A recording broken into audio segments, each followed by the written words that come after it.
والعاقبة للمتقين، والصلاة والسلام على رسوله سيدنا محمد وعلى آله وأصحابه أجمعين. أما بعد، یہ بیان چل رہا ہے ظلم سے متعلق. گزشتہ جمعے کو آپ نے یہ حدیث سنی کہ مفلس کون ہے. حضرت ابو ہریرہ رضی اللہ تعالی عنہ فرماتے ہیں کہ جناب رسول اللہ صلی اللہ تعالی علیہ وسلم نے ارشاد فرمایا، جانتے ہو مفلس کسے کہتے ہیں؟ عرض کیا، جس کے پاس درہم اور دینار اور سامان وغیرہ کچھ نہ ہو. فرمایا، میری امت کا مفلس وہ شخص ہے جو قیامت کے دن اپنی نماز، زکوٰۃ اور روزے لے کر آئے گا اور ساتھ ساتھ کسی کو گالی دی ہوگی، کسی پر بہتان لگایا ہوگا، کسی کا مال کھایا ہوگا اور کسی کا خون بہایا ہوگا، کسی کو مارا پیٹا ہوگا، تو اس کی وہ نیکیاں ان مذکورہ لوگوں میں تقسیم کی جائیں گی. اگر حق ادا ہونے سے پہلے اس کی نیکیاں ختم ہو گئیں تو ان لوگوں کے گناہ اس کے سر ڈال کر دوزخ میں پھینک دیا جائے گا. ہمیں آپ کو توجہ کرنے کی ضرورت ہے، ہوشیار ہونے کی ضرورت ہے کہ دنیا میں رہتے ہوئے ہم صاف ستھری زندگی گزاریں، کسی کے ساتھ کسی قسم کی بھی زیادتی نہ کریں، حق تلفی کا معاملہ نہ کریں کہ آج اگر کسی کے ساتھ زیادتی کریں گے اور جیت بھی جائیں گے اور کسی کی حق تلفی کریں گے اور جس کا حق تلف کیا ہے وہ ہم سے کسی طرح بھی بدلہ نہ لے سکے گا، بے بس اور بہت ہی زیادہ عاجز ہو جائے گا. لیکن یاد رکھیے کہ قیامت میں اللہ پاک اس کا بدلہ دلوائیں گے اور یاد رکھیے کہ وہاں عدل و انصاف کا معاملہ ہے. ظلم و زیادتی کرنے والے بہت زیادہ خسارے میں رہیں گے، حتیٰ کہ حضور پاک صلی اللہ تعالی علیہ وسلم نے بدلے کے سلسلے میں ارشاد فرمایا ہے کہ سینگ والی بکری نے گنجی بکری کی مارا تھا تو قیامت کے دن اس گنجی بکری کو بھی بدلہ دلوایا جائے گا سینگ والی بکری سے. تو آپ اندازہ فرمائیے جو مخلوق مکلف نہیں ہے اس کا بھی حساب کتاب کا معاملہ یہ ہوگا. تو آپ اور ہم تو مکلف ہیں اللہ تعالیٰ کے احکام کے. تو اگر خدا نخواستہ ہم کوئی زیادتی وغیرہ کر کے جائیں گے اور اس کا ازالہ نہ کیا ہوگا تو وہاں دھوس نہیں چلے گی، دھاندلی نہیں چلے گی، رشوت نہیں چلے گی، کسی طرح سے اقربا پروری نہیں چلے گی، کسی قسم کی سفارش نہیں چلے گی اور آدمی کا کسی طرح بھی زور نہیں چلے گا، بے بس ہوگا. اور ایسا بے بسی کا عالم ہوگا. ایک حدیث شریف میں ہے کہ آج اس دنیا میں جو آدمی اللہ کے لیے اخلاص کے ساتھ خرچ کرتے ہیں اور کسی غریب کو، ضرورت مند کو، محتاج کو دیتے ہیں تو ظاہر ہے کہ اس کے لیے تو حضور پاک صلی اللہ تعالی علیہ وسلم نے بھی فرمایا کہ دینے والا ہاتھ لینے والے سے افضل ہے، اور آپ نے فرمایا کہ اوپر والا ہاتھ نیچے والے ہاتھ سے افضل ہے. تو ظاہر ہے کہ دنیا میں دینے والے کی شان نظر آتی ہے، لینے والا بیچارہ حقیر و فقیر. لیکن کل کو اللہ کی شان دیکھیے کہ ان فقیروں کو اللہ پاک حکم فرمائیں گے اور وہ اپنے محسنوں کو پکڑ پکڑ کر لائیں گے. اس وقت وہ محسن دنیا میں جو پیسے والے تھے بڑے ہی بے آسرا اور بے انتہا حیران اور پریشان ہوتے.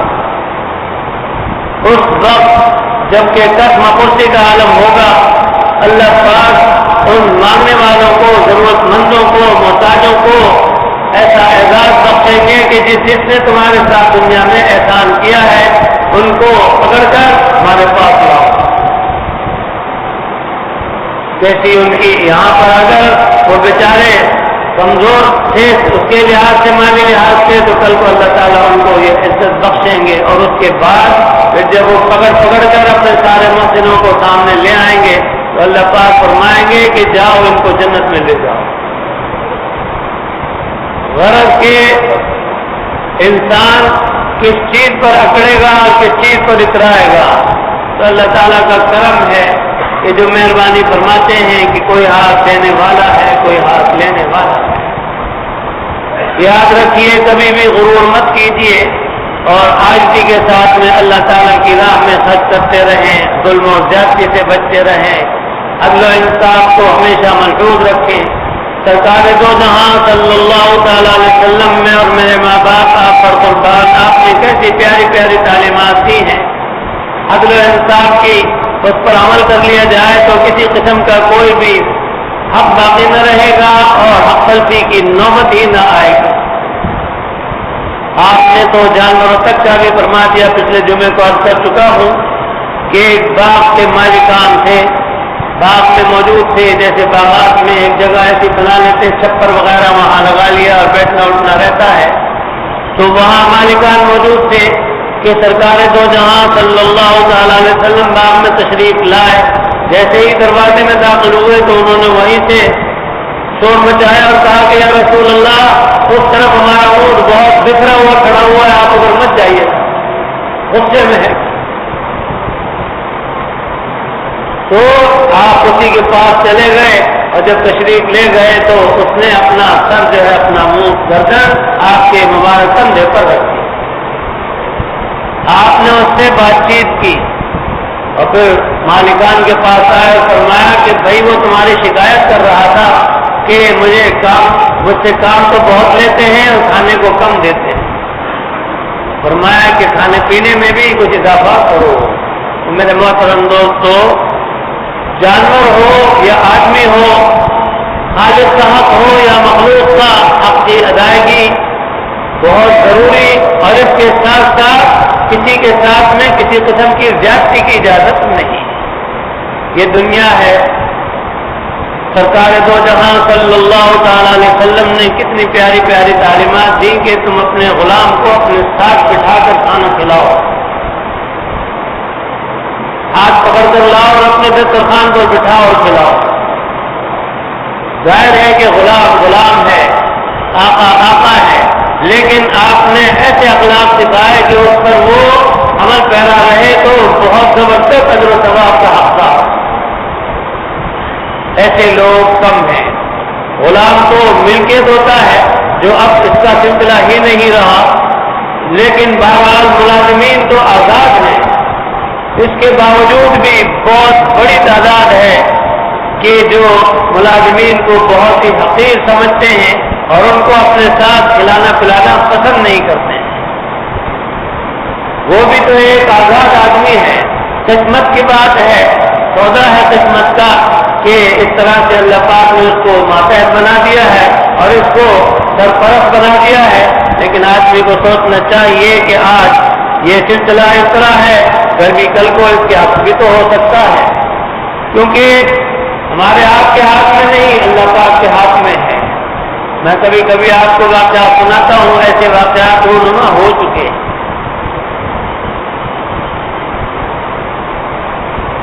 آدمی کو ہمیشہ اللہ تعالیٰ پر نظر رکھنی چاہیے اور بہت ہی زیادہ صاف ستھری زندگی گزارنی چاہیے۔ ایک صاحب سے بہت پرانا قصہ ہے، جب ہماری شادی ہوئی تھی تو اس زمانے میں ہم نے یہ واقعہ سنا تھا کہ ایک صاحب تھے فیکٹری کے مالک، پیسے کے خوب ریل پہ، اللہ تعالیٰ کی پناہ کہ متکبر بہت تھے اور ماتحتوں کو حقیر سمجھتے تھے، گالیاں دینا، ڈانٹنا، ڈپٹنا وغیرہ۔ ایک ملازم انہوں نے وہاں سے آگے چل کر کام چھوڑ دیا اور اللہ پاک کا کرنا ہوا، انہوں نے اپنی فیکٹری لگا لی اور ایک طرح سے ترقی ہوتی چلی۔ ادھر ان کا ایسا پٹا بیٹھا کہ ہوتے ہوتے ہوتے نوبت یہاں تک آ گئی کہ فیکٹری پہ کے سب کام ختم ہو گیا اور ایسی صورت میں بالکل پکڑ ہو گئے، حتیٰ کہ فاقوں کی نوبت آ گئی۔ پریشان پھرا کرتے تھے، کہیں روزگار لگتا نہیں تھا، کوئی دو پیسے کی بھی کوئی مزدوری نہیں دیتا تھا۔ ایک دوست تھے ان کے، انہوں نے کہا کہ بھائی میرے ایک دوست ہیں فلاں فلاں جگہ ہیں، تو آپ ان کے پاس چلے جائیں، شاید اگر ان کے پاس گنجائش ہو اور ضرورت ان کو ہوئی تو وہ آپ کو شاید رکھ لیں۔ چنانچہ یہ پتہ سمجھ کر ان کے پاس گئے۔ ان کا آفس تھا، چک لگی ہوئی تھی، شدید گرمی کا زمانہ تھا، اندر اے سی چل رہا تھا، اور ایک طرح سے جو بھی ظاہر ہے کہ انسان اپنے آفس میں کیا کرتا ہے، سکون اور راحت کا سامان وہ سب کچھ تھا۔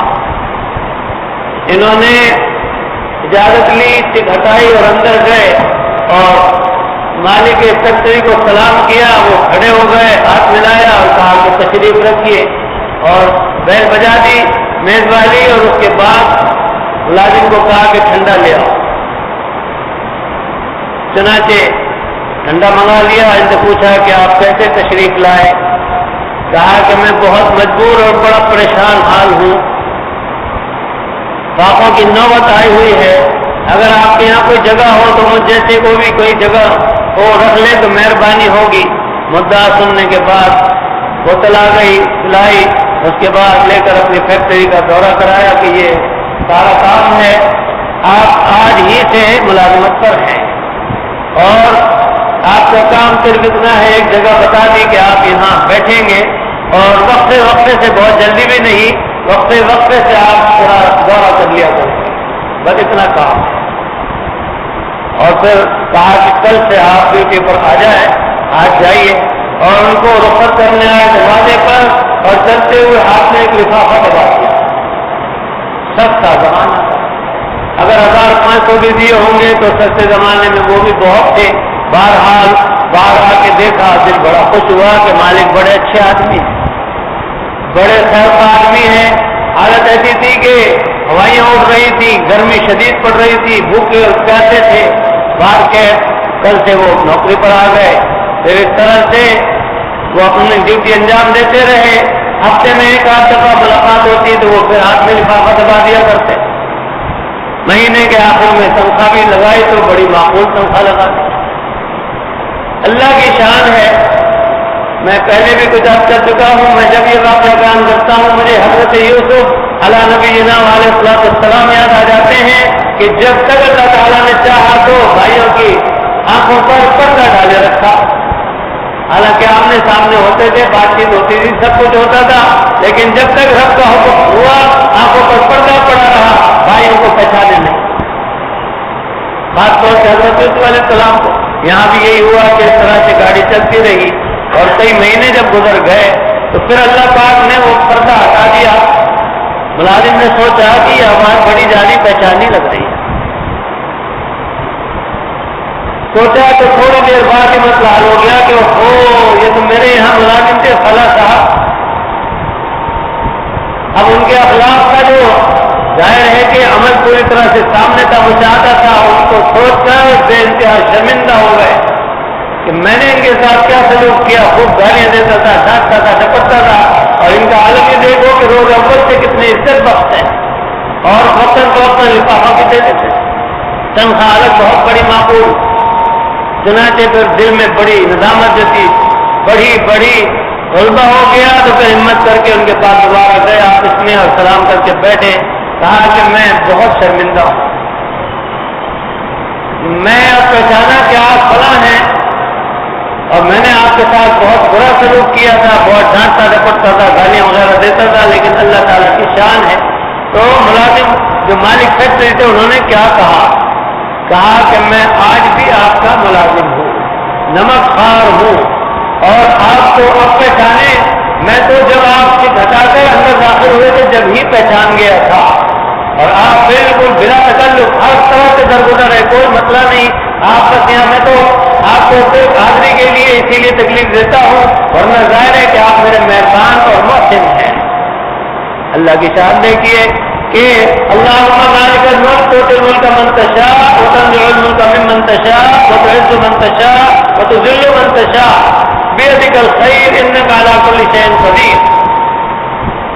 سرکار دو جہاں صلی اللہ تعالی علیہ وسلم مکی زندگی میں کعبۃ اللہ کے جو کلید بردار تھے، جن کے ہاتھ میں چابی تھی، ایک مرتبہ آپ نے حضرت عثمان بن طلحہ، وہ تھے کلید بردار رضی اللہ تعالیٰ عنہ جو بعد میں پھر ایمان لائے، کفر کی حالت میں، تو آپ نے فرمایا کہ بھائی عثمان یہ چابی کعبۃ اللہ کی مجھے دے دو. بڑے غصے میں کہا کہ میں تو نہیں دیتا. فرمایا کہ عثمان ایک وقت ایسا آئے گا کہ یہ چابی میرے ہاتھ میں ہوگی اور میں جسے چاہوں گا اسے دوں گا. اور پھر وہ وقت آیا، فتح مکہ کا موقع ہوا، آپ نے فرمایا کہ عثمان کو بلا لاؤ. عثمان یا تو اکڑتے تھے، خوب گردن ٹیڑھی کرتے تھے، یا گردن نیچی کر کے آئے کہ گئی آج چابی ہاتھ سے. فرمایا کہ چابی میرے ہاتھ میں دے دو. چابی لے لی، اور یہ بھی آپ نے فرما دیا تھا کہ جس کو چاہوں گا میں دوں گا. حضرت علی رضی اللہ عنہ ہاتھ لگانے لگے، حضرت عباس رضی اللہ تعالیٰ عنہ ہاتھ لگانے لگے، اور حضرات بھی آپ نے اپنے دست مبارک میں لے کر تو کس قدر شفقت کے ساتھ میں وہی چابی انہی کے ہاتھ میں دے دی. کہا کہ ابھی ہماری طرف سے آپ کے ہاتھ میں اور آپ کے خاندان میں. اللہ تعالیٰ زبردست قدرت والی ہے. ایک واقعہ اور بھی سناؤں آپ کو اسی اس میں انسان کیا اکڑے اور کیا اترائے. ایک بہت پیسے والے آدمی تھے، بزرگوں نے اس واقعے کو نقل فرمایا ہے. بہت پیسہ تھا، کاروبار تھے، پراپرٹی تھی. ایک دفعہ میاں بیوی بیٹھے ہوئے کھانا کھا رہے تھے، ایک سائل آیا تو آواز دونوں نے سنی، میاں نے بھی اور بیوی نے بھی. بیوی نے کہا کہ سائل آیا ہے کچھ اس کو دے دو. کہا کہ اس کو منع کر دو. بیوی نے منع کر دیا، جا کر کہا کہ بھائی معاف کرو. وہ چلا گیا. آگے چل کر اللہ کی پناہ کچھ ایسا ہوا کہ اس کا معاملہ ٹھپ ہونا شروع ہو گیا. ہوتے ہوتے یہی نوبت آ گئی، یہاں تک کہ پاپا کی نوبت آ گئی، سب کچھ ختم ہو گیا. آپ آگے تشریف لائے ہماری بھائی ادھر آ جائیے، ذرا راستے جو ہے نا بھائی. تو سب کچھ ختم ہو گیا. ایک دن بیوی سے کہا کہ نیک وقت اب تو کچھ بھی نہ رہا، پاپوں کی نوبت آتی ہے، میں تو پھنسا مصیبت میں، تو پھنسا تو بھی کیوں مصیبت میں رہتی ہے. ایسا ہے کہ میں سوچ رہا ہوں کہ تجھے طلاق دے دوں. خوشی آگے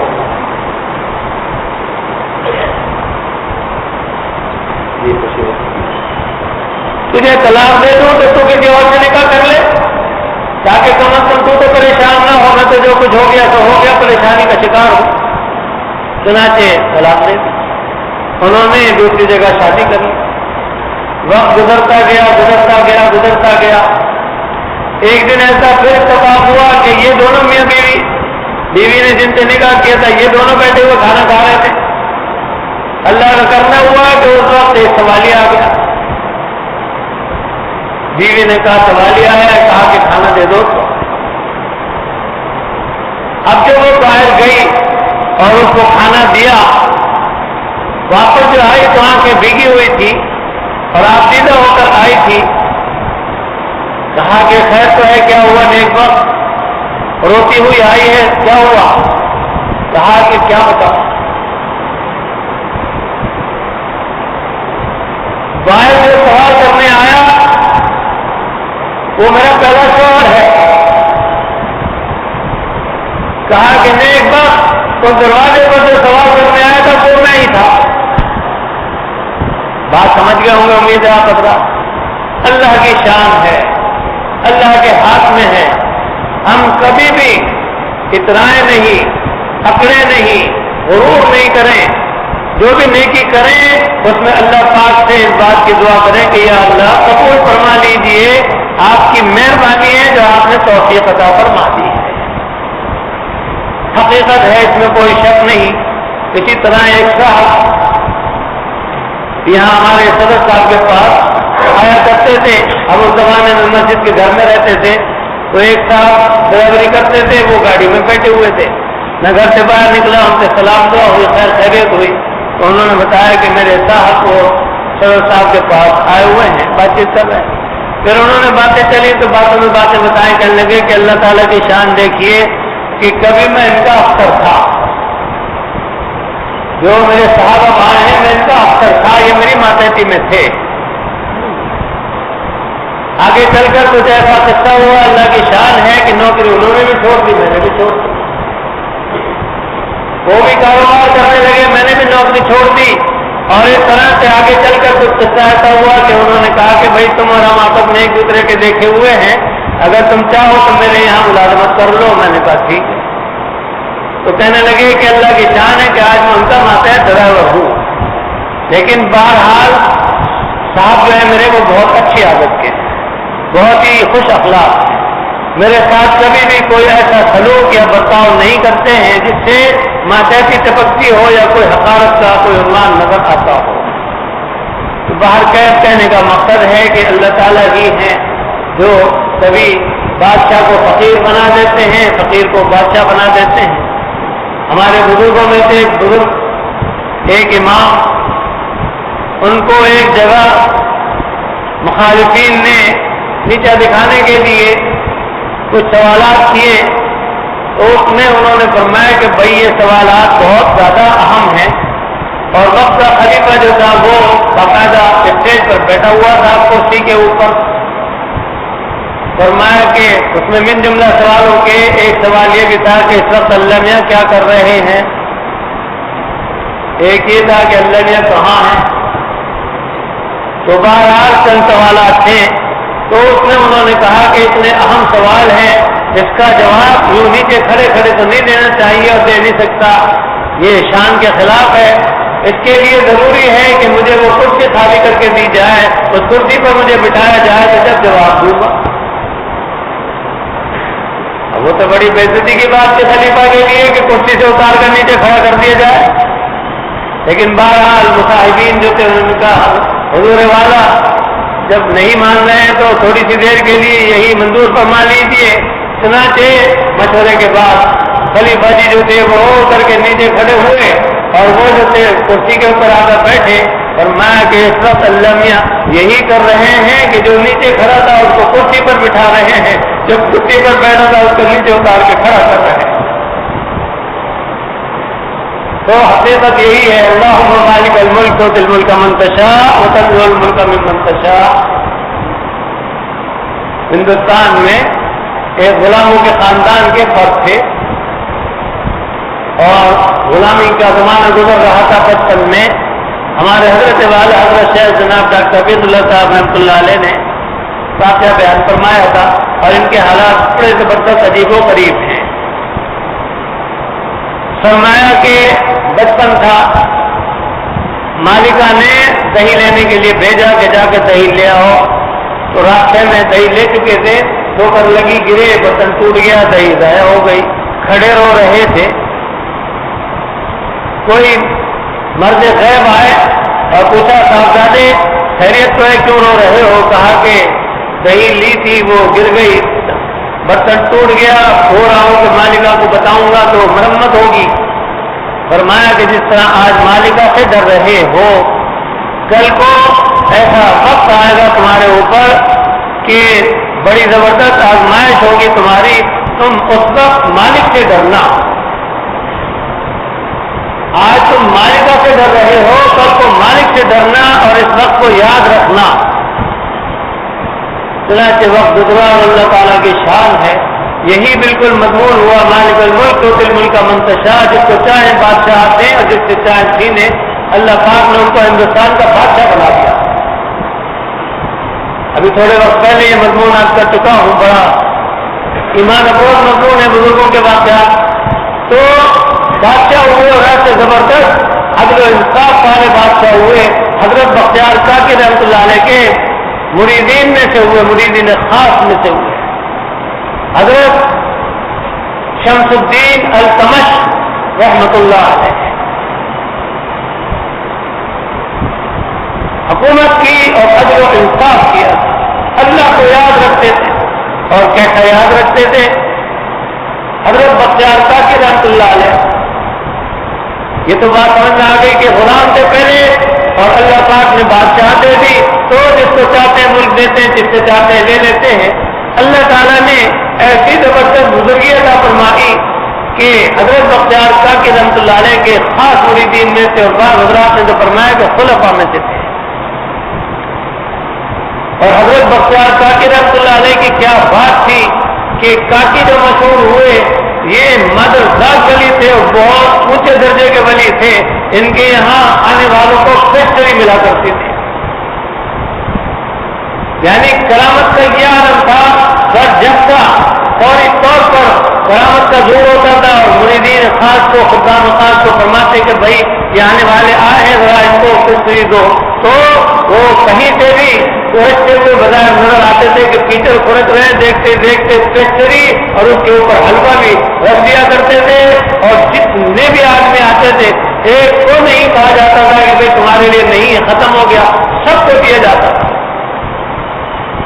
نہ دیکھ چڑھتی تھی نہ حلوہ پکتا تھا, کہیں نہیں پکا پکایا. اس طرح سے آپ کی خاص کرامت کی اسی وجہ سے آپ کا حقیقی کہلاتے تھے. حتیٰ کہ ایک دفعہ بادشاہ اپنے لشکر کے ساتھ آ گئے, یہی بادشاہ اور ان کے بھانجے حضرت کاکی کے بہت ہی خاص مرید تھے. فرمایا کہ بھائی ماموں جان آئے وہاں لشکر کے سب کی تواضع کرو, بستریاں بھی دو سب کو اور حلوہ بھی کھلاؤ اور ساتھ میں پان کے بیڑے بھی دو. اب اتنے بڑے لشکر کو حلوہ کھلانا, پیسٹریاں دینا, پان کے بیڑے دینا کوئی معمولی بات نہیں. لیکن اللہ تعالیٰ جب چاہتے ہیں اپنی قدرت کو دکھاتے ہیں.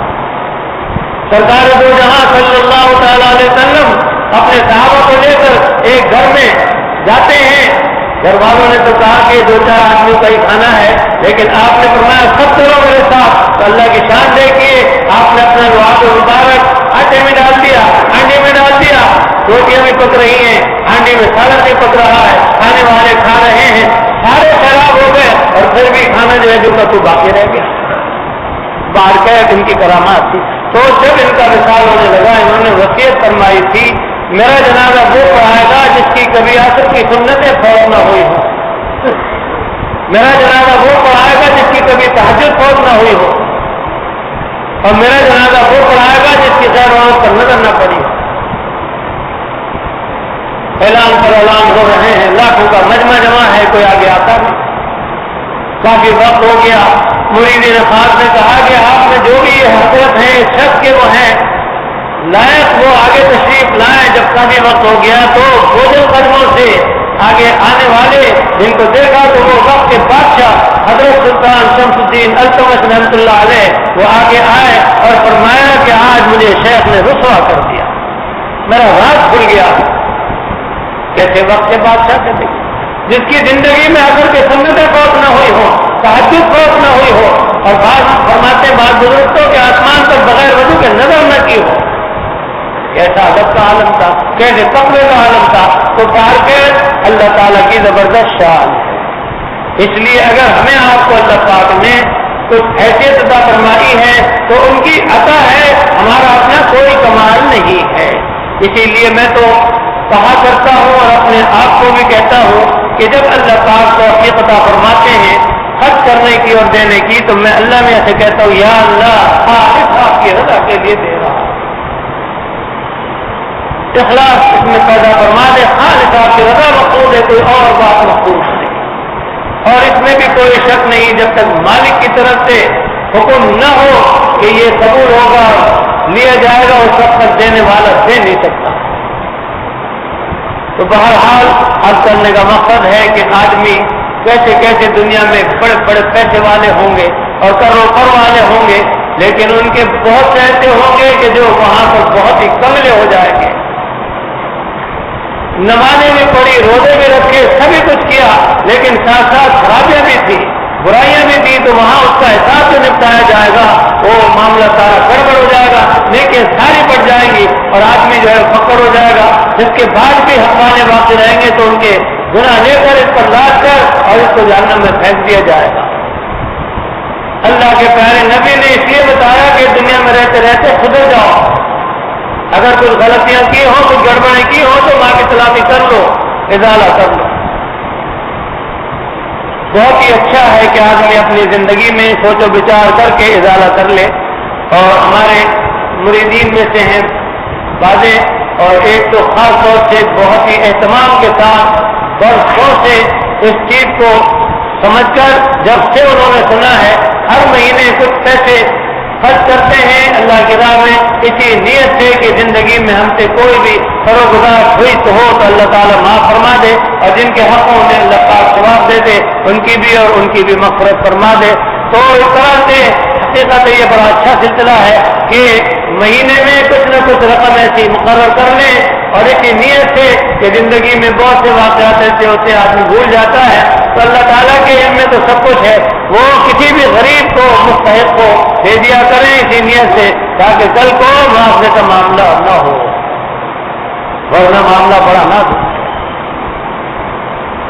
میں تو یہ سوچتا ہوں، اللہ پاک کا شکر ادا کرتا ہوں، ایک طرف اللہ پاک کا شکر ادا کرتا ہوں، اور میں پچھلے مضامین میں کہہ بھی چکا ہوں، میرے والدین اللہ پاک نے ایسے عطا فرمائے، میرے اساتذہ ایسے عطا فرمائے جو نہایت محسن اور مربی اور مشرف، اور میرے شیخین ایسے عطا فرمائے، اور اسی طرح سے تمام وہ حضرات کے جن سے اچھی باتیں سن کر اور دل کے اندر لگی اور تربیت کا معاملہ ہوا درستی اور اصلاح کا، ان کو اللہ پاک سب کو جزائے خیر عطا فرمائے کہ جن کی وجہ سے اللہ پاک کا شکر ہے اور احسان ہے، الحمدللہ ثم الحمدللہ، کہ کبھی بھی اس طرح سے بھول کر بھی کسی کے ساتھ ظلم و زیادتی کا کوئی وقت سامنے نہیں آتا۔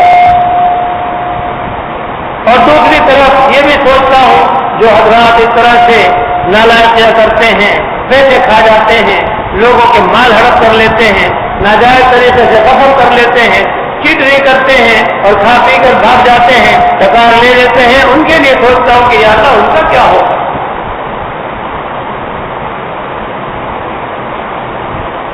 پہلے مضامین میں سن چکے ہیں آپ کہ حضرت مولانا صاحبان محمود صاحب رحمۃ اللہ علیہ ختم بخاری شریف کے موقع پر حقوق کے بارے میں بہت مفصل بیان فرمایا کرتے تھے۔ ایک روایت کے مطابق 2 پیسے، ایک روایت کے مطابق 2 آنے، ایک روایت کے مطابق 4 آنے۔ اگر کسی کے ذمے اتنا بھی حق ہوگا تو 700 مقبول نمازیں اس سے لی جائے گی۔ اول تو نمازیں پتہ نہیں ہیں بھی کہ نہیں، حرکتیں کرنے والوں کی نماز کہاں پڑھتے ہیں، بدماشی سے فرصت نہیں جس کو اللہ اللہ کہاں کرے گا، تو نمازیں ہیں بھی کہ نہیں، اور ہے بھی اگر کچھ تو وہ قبول بھی ہے کہ نہیں، تو آدمی کتنی مشکلات میں پھنس جائے گا۔ یہاں کھا کر زندگی بھر نظر نہیں آتے، ٹکار لے لیتے ہیں، اور اس طرح سے دوبارہ پھر وہ ادائیگی کا ذرا بھی احساس نہیں کرتے، خیال نہیں کرتے۔ حتیٰ کہ بہت سے واقعات سے یہ سنتا ہوں، لاکھوں روپے لیتے ہیں، لینے کے بعد تھوڑے دن تک تو لے دلال کرتے ہیں، ہاں ہاں دیں گے دیں گے دیں گے، اور اس کے بعد پھر مکر جاتے ہیں اور کہہ دیتے ہیں میاں کب لیا تھا، کوئی تحریر ہے تمہارے پاس، کوئی ثبوت ہے تمہارے پاس، بالکل مکر جاتے ہیں۔ ایک تحریر ایسی ہے کہ جو نظر نہیں آتی لیکن وہ تحریر بڑی پکی ہے، کرامن کاتبین کی تحریر، اس سے ڈرنے کی ضرورت ہے۔ تو اس لیے یاد رکھیے کہ جو آدمی بھی اس دنیا میں زندگی صاف ستھری گزارے گا، صاف گزارے گا، معاملات میں صفائی رکھے گا، عبادات میں صفائی رکھے گا، سارے کام اس سے ٹھیک ہوں گے تو اس کی ساری نیکیاں بچی رہیں گی اس کے لیے، اور اس کو اس سے فائدہ ہوگا، اور وہ جنت میں جائے گا بڑے مزے سے۔ اور جس نے یہ گڑبڑیں کی ہوں گی اور توبہ بھی نہیں کی، ازالہ بھی نہیں کیا، وہاں جا کے سارا خسارہ ہو جائے گا، اور ایسی صورت میں آدمی پریشان ہو جائے گا۔ ابھی پچھلے دنوں میرے پاس ایک صاحب آیا، مثال عرض کرتا ہوں، نقد تھوڑے دن پہلے جو اسٹاک مارکیٹ کے اندر جو کرشش ہوا، اس کے بعد 2 صاحبان میرے پاس آئے، کہنے لگے جی وہ جو کرشش ہوا تھا اور اس طرح سے بیٹھ گئی پوری، تو اس میں ان کا جتنا بھی سرمایہ تھا سب ختم ہو گیا، یعنی 2 پیسے کے مالک نہیں رہے، ہے کہ نہیں؟ ابھی تھوڑے دن پہلے تو ہوا ہے۔ کبھی چلتا ہے تو ایسا کہ لینے کے خوب جو ہے ہمارے کے نیارے ہو جاتے ہیں، اور گیا تو ایسا گیا کہ بہت سارے رہتے ان کی جیبیں خالی ہو گئی۔ ایسے گھاٹے کا سودا ہے ان لوگوں کا جو دنیا میں رہ کر اللہ تعالیٰ کو بھول جاتے ہیں، اللہ کے پیارے نبی کو بھول جاتے ہیں، دین اسلام کو بھول جاتے ہیں، مرنے کو بھول جاتے ہیں، قبر میں سونے کو بھول جاتے ہیں، آخرت میں دوبارہ زندہ ہونے کو بھول جاتے ہیں، اللہ تعالیٰ کے سامنے کھڑے ہونے کو بھول جاتے ہیں، اور اللہ تعالیٰ کے سامنے کھڑے ہو کر جواب دینے کو بھول جاتے ہیں۔ ان کی ایسی جرأت ہوا کرتی ہے، ورنہ تو حقیقت یہ ہے، ایک بزرگ اور امام دمشق گئے ہوئے تھے، مرو سے اور وہاں اپنا قلم خراب ہو گیا، کسی ساتھی سے قلم لیا عاریتاً اور حدیث وغیرہ لکھتے لکھاتے رہے، وہاں سے واپس ہوئے تو بے دھیانی ہو گئی، قلم ساتھ لے کر آگے اپنے وطن مر۔ وہاں پہنچنے کے بعد یاد آیا تو میں نے تو قلم وہاں عاریتاً لیا تھا، اتنا دور دراز کا جو ہے سفر دوبارہ اختیار کیا، جا کر ان کا قلم دے کر آئے۔ اور ماشاءاللہ ہمارے مریدین میں ایک ہیں، اللہ تعالیٰ ہم سب کو ہی ایسی پاکیزہ سوچ عطا فرمائے۔ ماشاءاللہ واقعات بہت سے تحدیث نعمت کے طور پر کرتا ہوں۔ ہمارے ایک مرید وہ کینیڈا گئے اپنی نوکری کے سلسلے میں، اور ایک جگہ ان سے 5 پاؤنڈ کی گڑبڑ ہو گئی کسی دکاندار سے، وہاں نوکری نہیں ہوئی اور آ گئے۔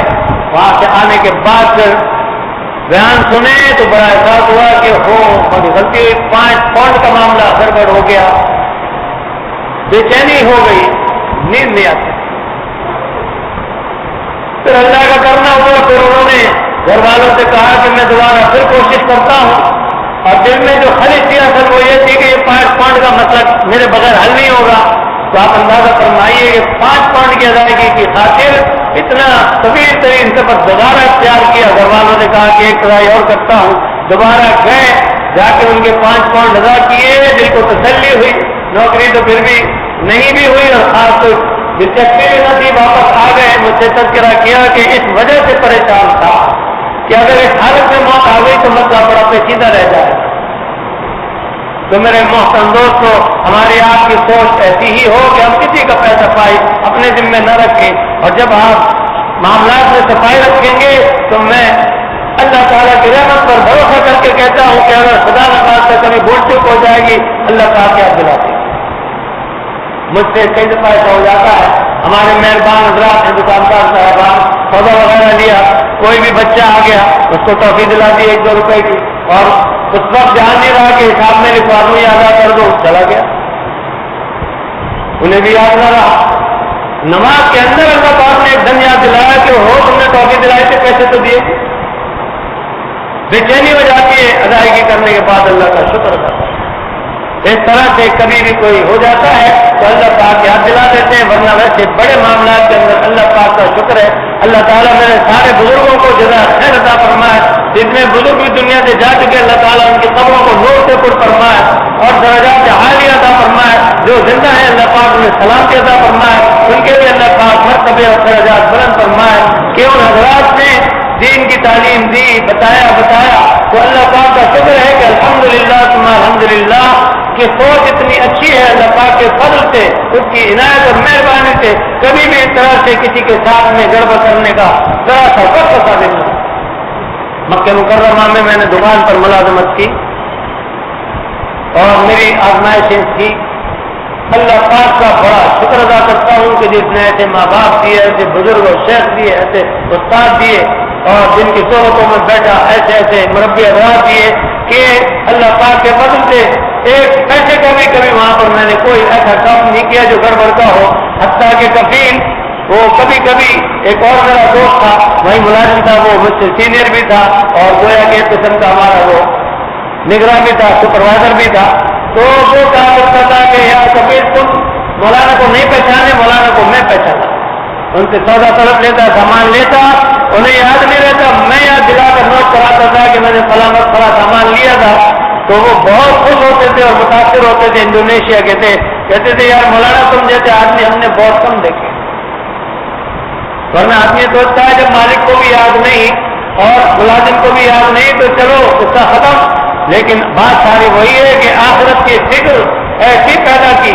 میرے والد صاحب رحمۃ اللہ علیہ معاملات کے سلسلے میں ماشاءاللہ بہت زبردست مضبوط تھے، اور کیوں نہ ہوتے مجدد الملت حکیم الامت حضرت تھانوی رحمۃ اللہ علیہ کے براہ راست جو ہے وہ تربیت یافتہ تھے، صحبت یافتہ تھے، بہت زبردست۔ شروع سے ہی انہوں نے چھپن سے ہی ایسی تربیت کی کہ کبھی کسی کا پیسہ پائے اور کوئی چیز لینے دینے کی طرف کبھی بھی توجہ نہ ہو اور کبھی بھی دل میں ایسا میلان پیدا نہ ہو۔ اللہ تعالیٰ ہمیں آپ کو سب کو صاف ستھری زندگی، پیارے آقا کی جو زندگی تھی صاف ستھری، اسی طرح سے ہمیں آپ کو بھی زندگی ایسی گزارنے کی توفیق عطا فرمائے۔ ہر طرح کی ظلم و زیادتی سے اللہ پاک بچائے، گناہوں سے، برائیوں سے اور بری صحبتوں سے اللہ پاک محفوظ رکھے۔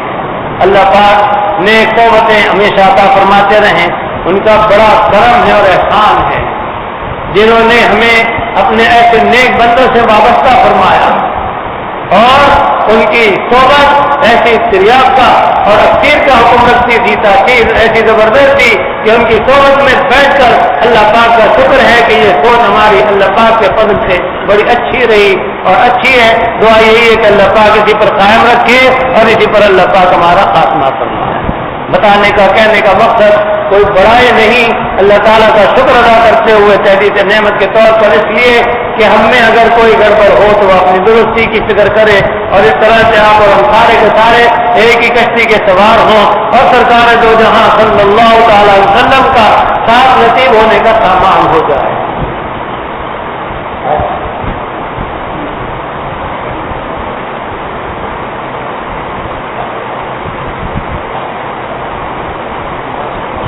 چلو آج اسی پر اکتفا کرتا ہوں، باقی زندہ صحبت ساتھی انشاءاللہ آئندہ۔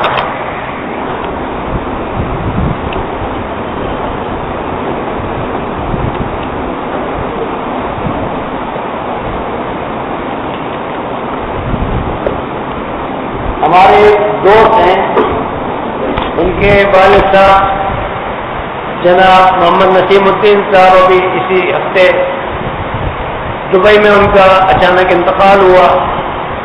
دعا فرمائیے اللہ تعالیٰ ان کی مغفرت کاملہ فرمائے، اللہ پاک درجات عالیہ عطا فرمائے۔ ہم جب حج پر گئے ہوئے تھے تو اس موقع پر جنوری کے اندر 11 جنوری کو ان کی صاحبزادی کا انتقال ہوا کینسر میں، یعنی تھوڑے سے وقت کے اندر ایک گھر میں 2 موتیں ہو گئی۔ تو صاحبزادی کے لیے بھی اور ان کے لیے بھی دعا کیجیے، اللہ پاک مغفرت کاملہ فرمائے، جنت میں اعلیٰ مقام عطا فرمائے، اور پیچھے والوں کو سب کو صبر جمیل عطا فرمائے۔ خصوصاً بتا رہے تھے ہمارے دوست کے والدہ کو کسی طرح قرار نہیں آ رہا ہے، یہی لگتا ہے کہ ادھر سے آ رہے ہوں گے ادھر سے آ رہے ہوں گے۔ تو اس پر میں نے پھر انہیں اپنے مرید ہیں میرے محمد الیاس میاں، ان کی والدہ ماجدہ کا چند ہفتے پہلے اسی طرح سے اچانک انتقال ہوا، مشیت الہی وقت پورا ہو گیا۔ صبح 9:30 بجے کے قریب باتیں چیتیں کر رہی تھی اور محمد الیاس میاں کے سر میں مالش وغیرہ کی، تیل ڈالا، گھر میں کچھ رنگ روغن کا سلسلہ تھا، تو مستری قسمت سے کئی دن کے بعد آیا تو اس کو تھوڑی بہت جھوٹ موٹ جو ہے وہ ڈانٹ ڈپٹ کی، اور اس کے بعد اس سے پوچھا کہ بھائی تو آج کام کرنے آیا ہے یا سلام کرنے آیا ہے؟ اس نے کہا آج کام کرنے آیا ہوں، اور کام کے لیے جب تیار ہوا تو دیکھا کچھ سامان کی کمی ہے، تو محمد الیاس میاں کو والدہ نے کہا جاؤ یہ سامان دلا لاؤ، اور اس کے بعد جب واپس پلٹ کے آیا تو والدہ ماجدہ اس عالم سے رخصت ہو چکی۔ ان کے گھر میں بھی یہی عالم ہے کہ کسی کو بھی قرار نہیں آ رہا ہے، بہت زیادہ یاد ستاتی ہے۔ تو محمد الیاس میاں کی والدہ ماجدہ کے لیے بھی دعا فرمائیے کہ اللہ تعالیٰ مرحومہ کو جنت میں اعلیٰ مقام عطا فرمائے۔ ان سب کی تینوں کی جو دعا کے لیے کہا ہے، سب کی قبروں کو اللہ پاک جنت کے باغ بنائے، نور سے پر فرمائے، کروٹ راحت و سکون نصیب فرمائے، اور اللہ پاک گھر والوں کو صبر جمیل عطا فرمائے، قرار عطا فرمائے۔ ظاہر ہے کہ جدائی اچانک ہو جاتی ہے تو اس کا صدمہ بھی بہت ہوتا ہے۔ اللہ پاک ہمیں آپ کو سب کو عزت کی زندگی دے اور عزت کی موت عطا فرمائے۔ اللہ پاک کا کرم ہو۔ دعا خیر کر لیجیے، درود شریف پڑھ لیجیے اور دعا کر لیجیے۔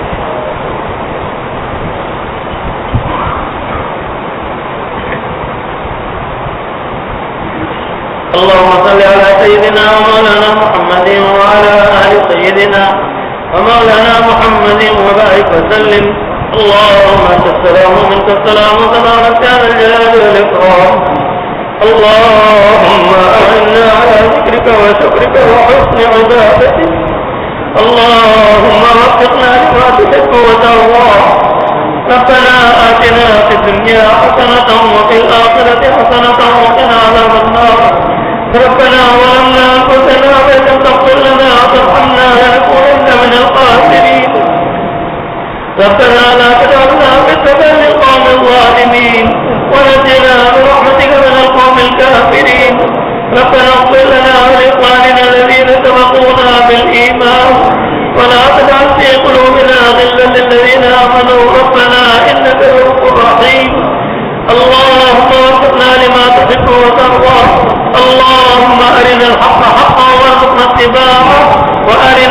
الباطل باطلا وارزقنا اجتنابه ربنا لا تؤاخذنا إن نسينا أو أخطأنا ربنا ولا تحمل علينا إصرا كما حملته على الذين من قبلنا ربنا ولا تحملنا ما لا طاقة لنا به واعف عنا واغفر لنا وارحمنا أنت مولانا فانصرنا على القوم الكافرين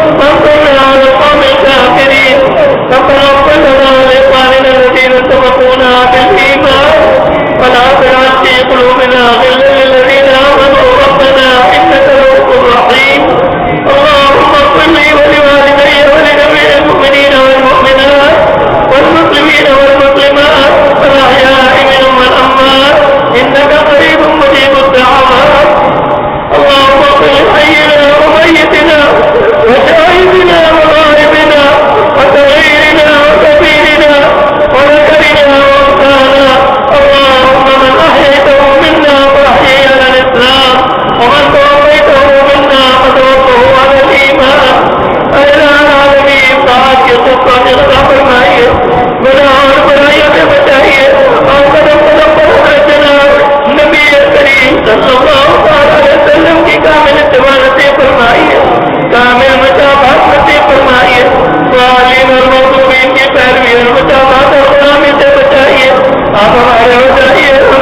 فرمائیے، اور یا اللہ ہر طرح سے ہمیں فرما دیجیے، رسوائی سے بچائیے۔ اے اللہ مجھ سے دعاؤں کے لیے آپ کے کتنے بندے اور بندیاں کہتے ہیں، سب کی اللہ تیری مراد اور حاجتیں پوری فرمائیے۔ یا اللہ حرمین شریفین کی حاضری نصیب فرمائیے، بار بار نصیب فرمائیے، عمرے کے لیے بھی بلائیے، حج کے لیے بھی بلائیے، اور یا اللہ صحت اور ہمت اور قوت عطا فرمائیے، توفیق عطا فرمائیے، کرم ہی کرم فرمائیے۔ آپ جب چاہتے ہیں بے در کو اور بے پر کو یا اللہ انتظام فرماتے بلا لیتے ہیں۔ اے اللہ کرم ہی کرم فرمائیے، ہم سب تڑپتے ہیں ہڑپتے ہیں، یا اللہ تمام مذکورات کو بھی، حاضرین کو بھی اور ان کے متعلقین کو بھی، ہمارے سارے گھر والوں کو بھی یا اللہ زندگی میں حاضری نصیب فرمائیے، اپنی عنایت سے مالا مال فرمائیے، نظر بد سے بچائیے، حادثوں کے اثر سے بچائیے، مقتدوں کے فساد سے بچائیے، اور آخرت سے مالا مال فرمائیے۔ یا اللہ خیر اور بھلائی عطا فرمائیے، ہر شخص سے اپنی حفاظت میں رکھیے۔ سرکار جہاں صلی اللہ تعالیٰ علیہ وسلم کا ساتھ نصیب فرمائیے، آپ کے جھنڈے کے نیچے جگہ عطا فرمائیے، آپ کے شفاعت نصیب فرمائیے، آپ کے عہدے کوثر سے خوب کرنا فرمائیے، قیامت کے ہولناک سے بچائیے، اس طرح سے گزرنا آسان فرمائیے، اور بغیر حساب کتاب کے جنت عطا فرمائیے، جنت کی تمام نعمتیں عطا فرمائیے، سب سے بڑی نعمت اپنا دیدار وہ خوب ہمیشہ نصیب فرمائیے۔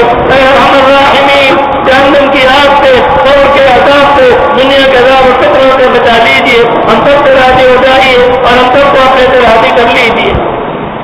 یا اللہ ہمارا پڑھنا سننا عبادات اور طاعات اور دعائیں اور التجائیں قبول فرما لیجیے، سب کا واسطہ آپ کی رحمت واسعہ کا قبول فرما لیجیے۔ صلی اللہ تعالیٰ علی خیر خلقہ سیدنا محمد وعلی آلہ واصحابہ اجمعین، آمین برحمتک یا ارحم الراحمین۔